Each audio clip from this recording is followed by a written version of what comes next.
Engaged is a monthly podcast brought to you by Lutheran Social Services of Southern California, where, ignited by faith, we live out God's love by embracing, equipping, and empowering vulnerable people in Southern California. Welcome to another episode of Get Engaged, Lutheran Social Services of Southern California's podcast, where we share heartwarming stories of hope and explore topics that matter to our communities with the help of experts and thought leaders. I'm your host, Dr. Tiffany Mitchell, and I'm excited to bring you insightful conversations on a wide range of topics. So sit back, relax, and get ready to engage.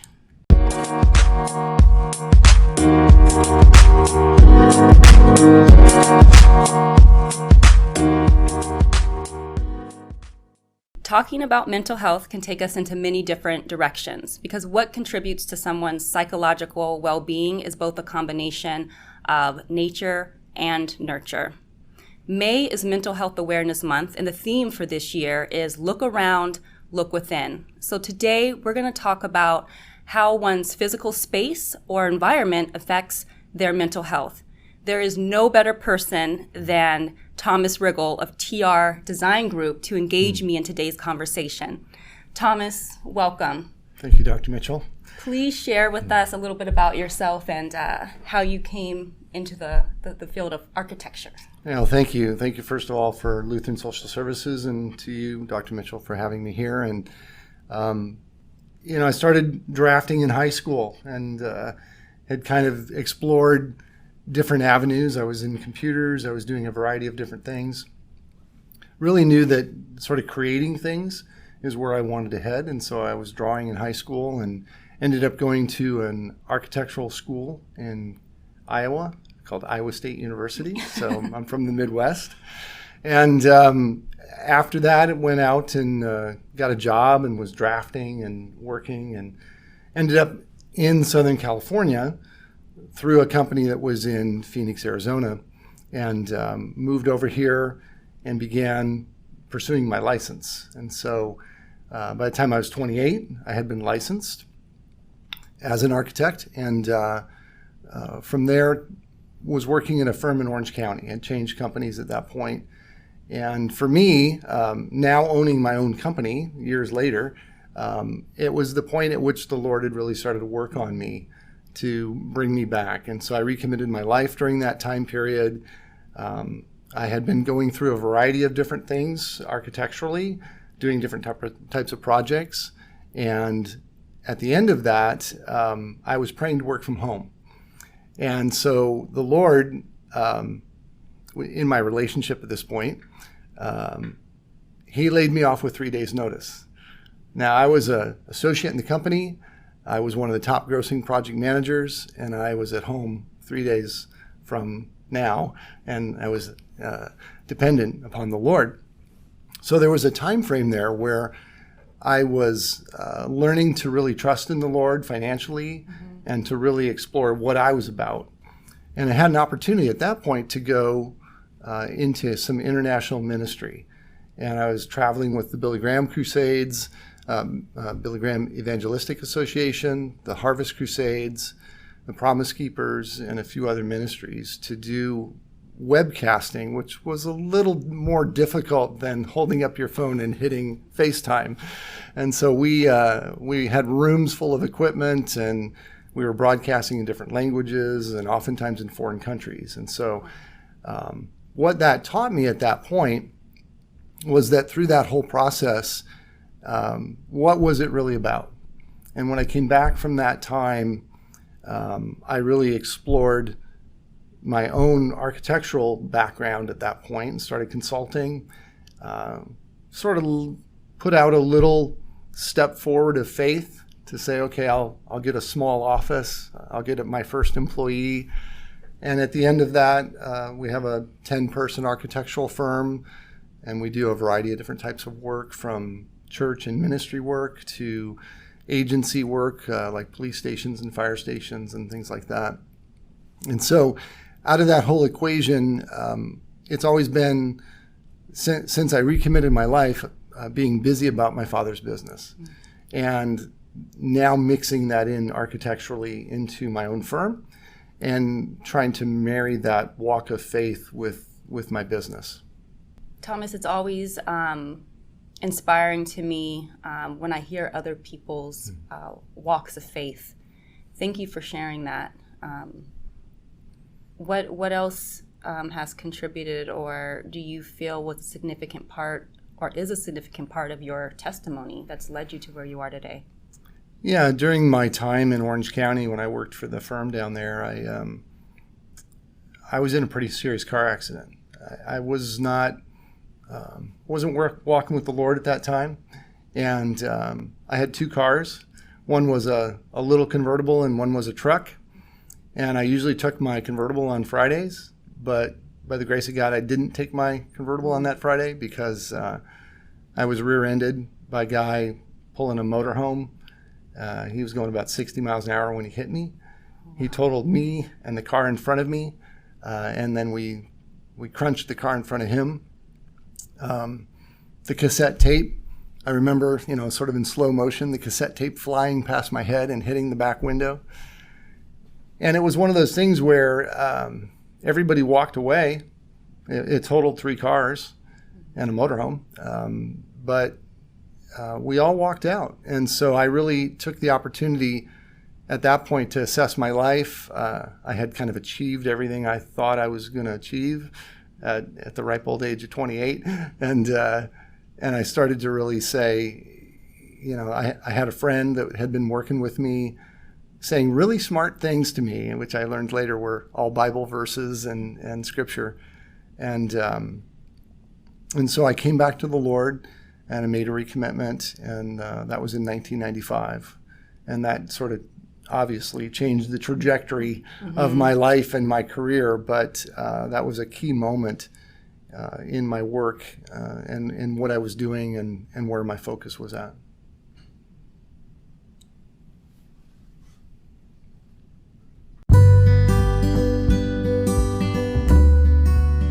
We'll be right back with Dr. Tiffany Mitchell and this month's guest. To read a free digital copy of Engage magazine, go to lsssc.org. Or for your free subscription to the quarterly printed edition of Engage, select Contact Us and subscribe.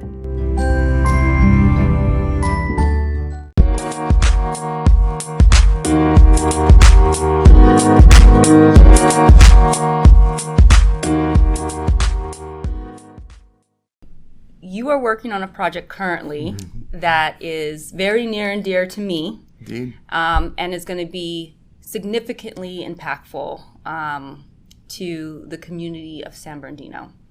Can you share with us a little bit about this innovative project that you're working on currently? Yeah, thank you. Yeah, we're excited about it as well because it's a community wellness campus for the community of San Bernardino, and it involves an emergency shelter. It involves an interim housing component, and it involves a support building that will provide services and a variety of different functions for the residents. And it really comes about as a part of the need for the chronically homeless in San Bernardino. And the exciting part about it for us is we're just one part of the big puzzle, and that we want to provide a place where people that may not have a place to have a pillow or a bed or a place to sleep or to receive a phone call or take a shower when they need to go to a job interview, really to try to help them find a way out of their situation and to give them a hand up. And I think that's the exciting part, is that we get to design an environment where people can have some of the basic things that you and I might just consider everyday things. And prayerfully, they come to know through the physical needs that get met, they get their mental health needs addressed and stabilized. It provides comfort and safety and shelter for them. They feel safe in the residential units that we're creating.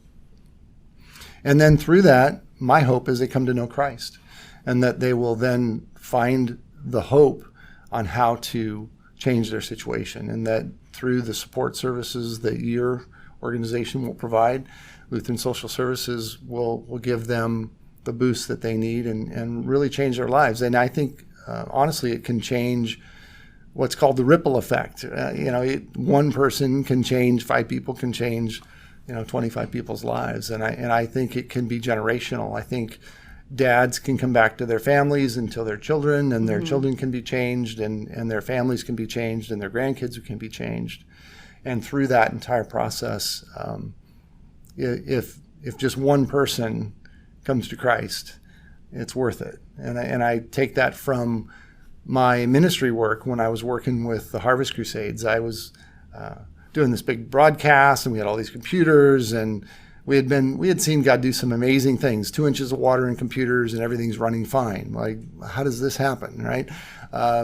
The internet connection completely down for the building, but everybody writes in and says, "Hey, the entire broadcast was great. We received the whole thing." Like, we weren't even broadcasting for like 5 minutes. How did you watch the whole thing? It's just like, okay. So God can do wonderful things through this. And in my one of my more brilliant moments in life, we would normally have hundreds of people a night come to Christ. And so the people would write in, "I came to Christ," and all of them, it was great, and I made a commitment. And one night we had one person. And as quickly as I said it, I wanted to stuff it back in my mouth. I said, "Just one?" And I was like full on Holy Spirit conviction right then. Like, you know what? If it's just one, it's worth it. Mm-hmm. And that's how I feel here. It's like if one person comes to Christ, I pray one person comes to Christ every day, every Bible study. But if one person comes to Christ, makes a difference and changes lives, then it will be worth it. And it will. And I know we've been able to work together on this project in San Bernardino. And I think what drives me and what keeps me motivated is the project team. So you and your architects, you understand the vision, you understand the mission is to serve. We are the hands and feet of the Lord. And so you understand why we are doing what we're doing.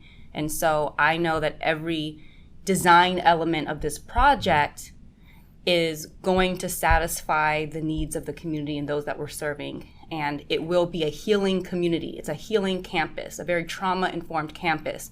You understand what it needs in order to provide a little piece of sanctuary for those who are coming off the street and have experienced years of chronic homelessness. Yeah.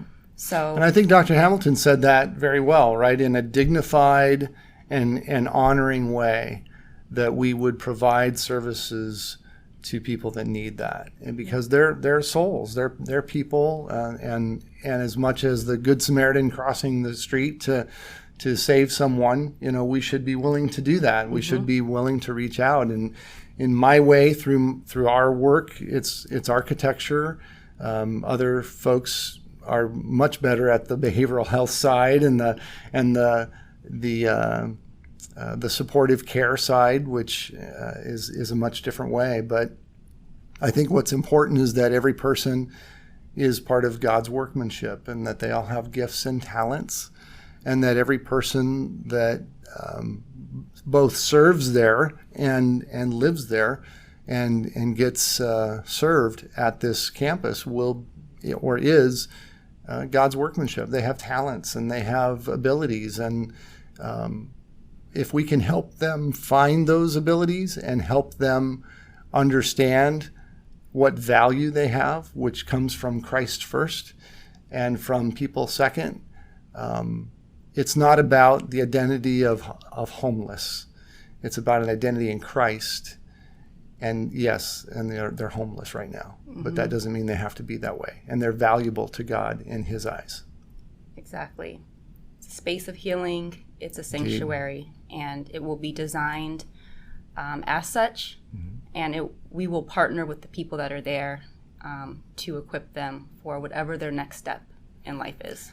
I think it's very interesting to see that community come together, right? Because we've talked about some of the different aspects of the project where there's there's behavioral health workers, and there's people that teach people how to serve food and how to balance a checkbook. There's so many different people coming together that will be supportive in the care to help the community.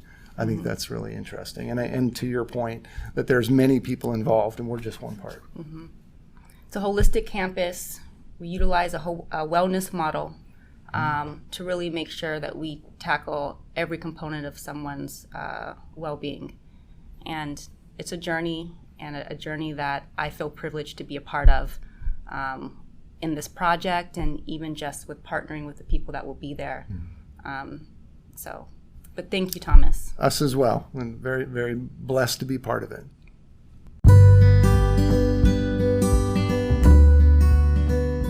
Lutheran Social Services of Southern California is one of the largest human service organizations, providing professional expertise and programs across 6 counties since 1946. It's our privilege to come alongside Lutheran churches like yours. And believers like you. Together, we can do the heavy lifting of being the hands and feet of Jesus to those who need us most. The homeless, refugees, low-income families, victims of violence, seniors, those with disabilities, or mental health challenges. Your help provides basics like food and shelter. And professional services like job training and counseling. Help us reach our goal of adding 100 monthly partners to continue and expand our work. Can you or your church pledge a gift of $10, $25, or even $100 a month? Every bit makes a difference to someone. Visit lsssc.org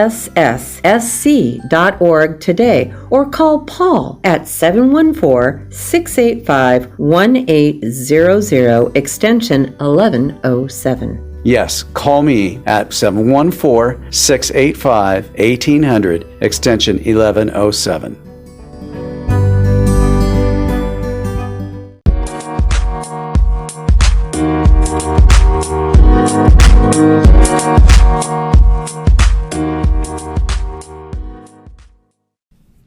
Thomas, from your perspective as an architect, what role do you feel that physical space plays on someone's mental health? Yeah, obviously our built environment has an effect on our spiritual well-being, as well as our mental and physical well-being, is all combined. And in architecture, for us, there's a couple of concepts that come through that, one of which is called biophilic and another that's called topophilic. Biophilic is where you have a connection to nature and a feeling of the connectivity, being adjacent to or seeing natural shapes or natural colors and daylight and things like that. It's the same reason in buildings that we put windows in buildings, or the same reason that you might have a courtyard and you have that natural or connection to the nature side of what has been created. The topophilic is that bonding to that place. So bonding being the reason that you live somewhere and you make it a home, and that you don't want to move from there after you've created that bond. And so those two elements are key to the mental health side of architecture, because they make a place where you feel comfortable, you feel safe, you have warmth, you have a connection that a lot of times when we're dealing with spaces, people feel the courtyard space is the nicest, or the space next to the fountain is the nicest, or I get to look out the window.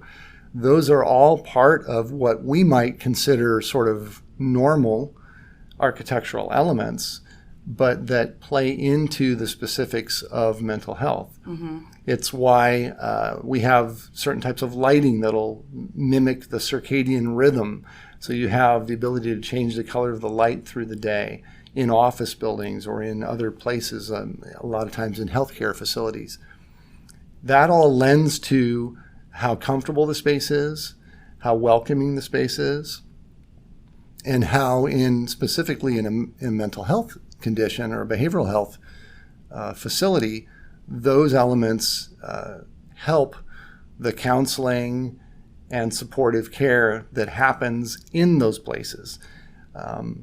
And the example of that is completely the opposite. If we were to take away the windows and we were to put artificial lighting and stark white walls with dark floors and very harsh surfaces, that someone would feel naturally very uncomfortable.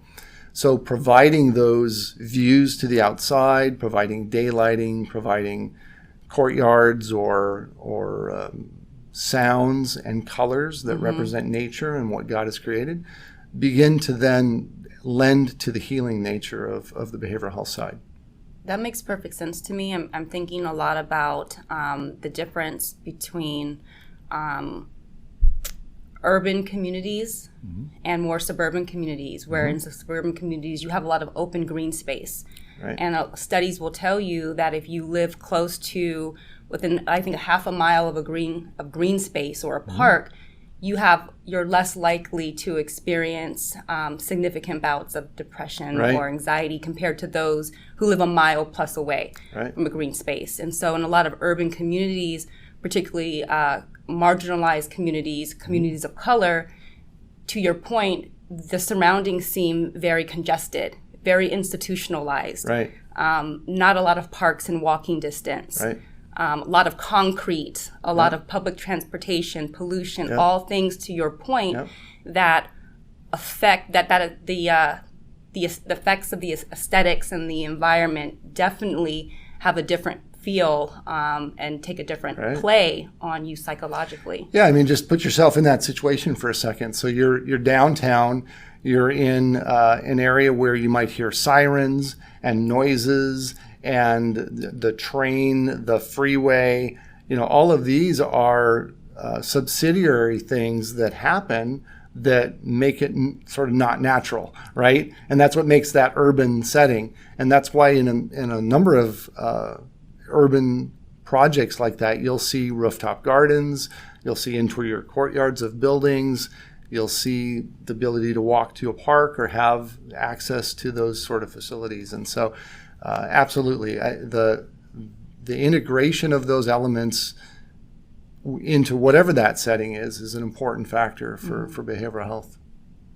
I definitely agree. So, and I know that there are a lot of development projects on the horizon, specifically in San Bernardino County and LA County. And so as I take a vested interest in understanding a little bit more about the design process for these projects, I'm going to be paying close attention to the landscaping and some of the amenities they're including in these communities to make sure it's really inclusive of a space that will also not just house someone, but also cater to their psychological well-being. Right. Yeah. An example of that we did in a project was for a nursing school. So we had this highly intensive, immersive training campus that we did for California Baptist University.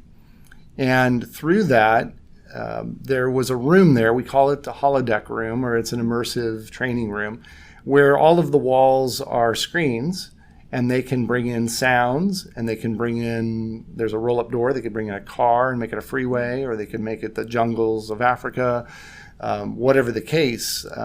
They have the ability then to view that training scenario from a control room. And in the process of that, when they first opened it, they did a training for the 91 freeway, and a baby was in a car accident, and what did the nurse need to do in order to save the baby's life? And 2 weeks later, after she had been through that training, she experienced that exact thing at a hospital and knew exactly what to do. And so in that concept, that immersive environment was so intense that we made a separate little prayer garden. And so it wasn't a huge space. And so to your point, that these spaces, where are these? How do these occur? Is it a park, or is it a big space? Sometimes it's a very small space. And in the case of that particular project, it was maybe a 15 by 15 outdoor room that had a fountain and a reflection area and was secluded and private so that they could go and be with their thoughts and pray and really reflect on what had happened because the training was so intense. And in that sense of the mental health in this case of the actual nursing staff that was being trained. So it doesn't really matter the size of the environment. The environment just needs to cater really to someone's well-being. And so it can be just anything. It could be a prayer room, to your point, a small garden, but its presence needs to welcome healing and kind of like a sanctuary, peace. Exactly. And different people do that in different ways, right? I mean, some people climb to the top of a mountain and other people go to their prayer closet, right? So where is that, and who's to say what that is? What we want to do is provide those spaces within the architecture to have those moments, to be able to have that healing and to be able to foster that idea. Whether or not someone likes this or that, they will find that place. That's why in a restaurant you see some people sitting in the corner and you see some people sitting out in the middle. And that's just how it goes. So, yeah, definitely. Don't go away. And if you've been inspired by anything that you've heard on today's podcast and would like to volunteer for Lutheran Social Services of Southern California, see our website, lsssc.org. Select Donate, Volunteer, and donate your time and talent to a cause you care about most.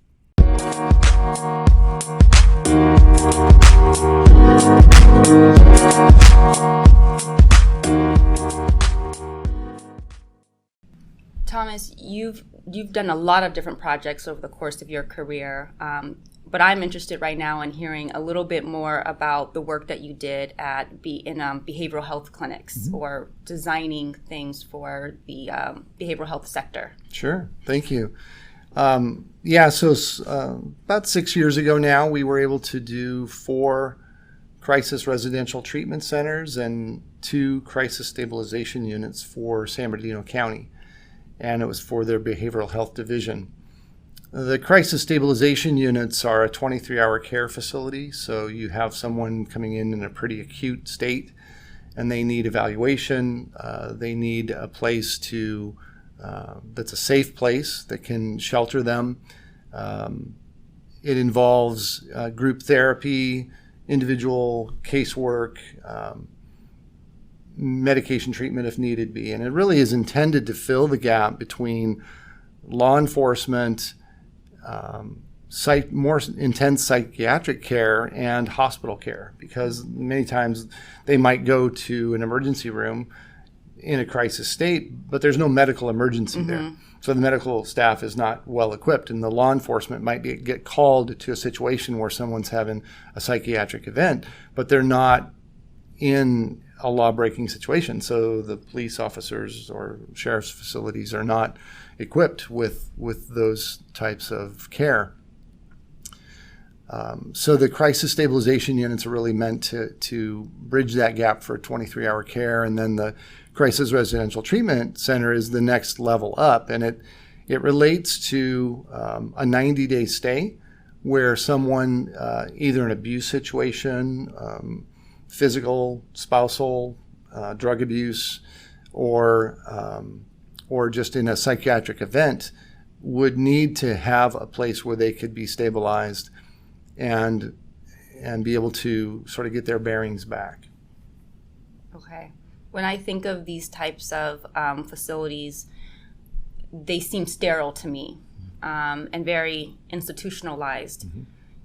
What was the design process for the what you created for the behavioral health department, and how did that foster a better sense of purpose and well-being for the residents who are going to be staying there? Yeah, that was part of the biophilic discussion that we had a little while ago. That was actually part of our pitch to the county at the time, was that these would be like large homes, really.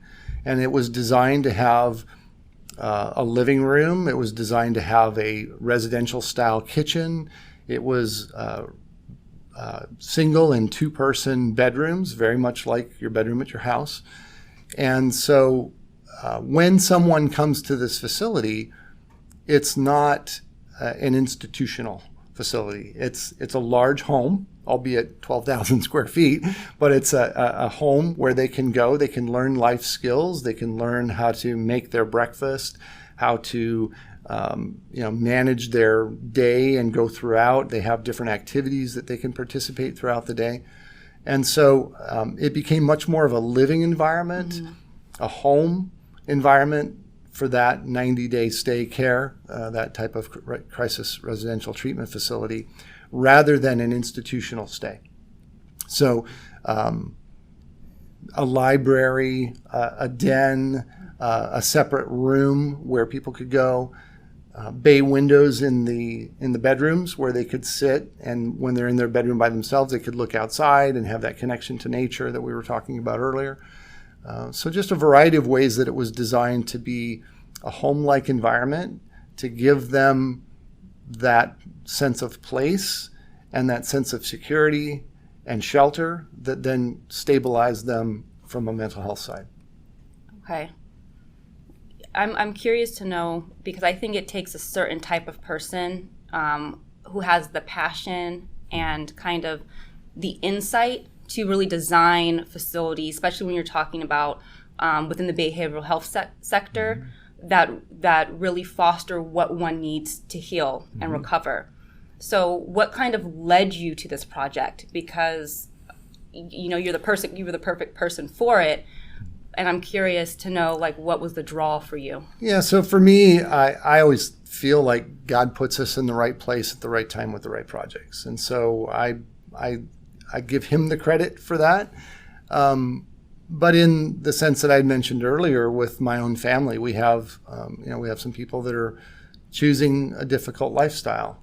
And so there's a compassion there, right? There's a compassion from Christ, and there's a compassion for just my own family. And then through the process of doing the first couple of these projects, it was really an education to understand that there are degrees of homelessness, there's degrees of behavioral health issues, there are different outcomes from that based on choices and care.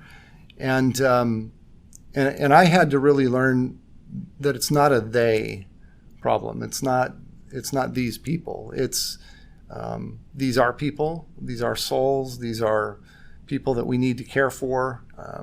In the sense of the Bible, the Good Samaritan walking down the street and crossing the road to help his brother. And that is where my compassion comes from, to want to serve these communities and do that through architecture. Up next, some final thoughts. And to discover all the many ways you can donate your treasure to Lutheran Social Services to help vulnerable people of Southern California, go to lsssc.org and select Donate.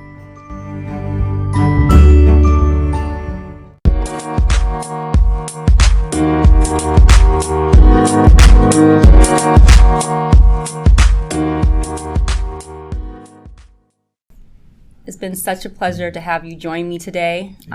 May is Mental Health Awareness Month, and I appreciate you sharing your background and how space really affects one's psychological well-being, and what you've done to provide really healthy, nurturing spaces for all different types of people through your projects. Before we end, do you have any final thoughts? Yeah, well, thank you, first off, and thank you for having me here and being part of this. It's exciting to be part of the different types of work that we get to be involved in. And I think what's important out of that is Ephesians 2:10, which is our sort of firm verse that we are created by God for works in Christ Jesus that he has prepared for us beforehand. And I think what is key to that is that in my own life, those works have been prepared for me beforehand, but in the people that we're serving, they've been prepared as well. So what I'm doing can affect that work that they're going to do. So whether that's a nursing school or a behavioral health campus or a homeless interim housing campus, those are opportunities that people have to find their works that were prepared beforehand. Mm-hmm. So we get to be part of that, and ultimately we pray that we do that well, and we do that unto the Lord, and that we serve and help bring about His vision for what's happening. Thank you. Thanks for tuning in to Get Engaged. I hope you enjoyed today's episode. Please subscribe to the podcast and leave a review on your favorite platform. Don't forget to follow us on your favorite social media site and keep up to date with all the ways LSSSC embraces, equips, and empowers Southern Californians in your community. Until next time, I'm Dr. Tiffany Mitchell.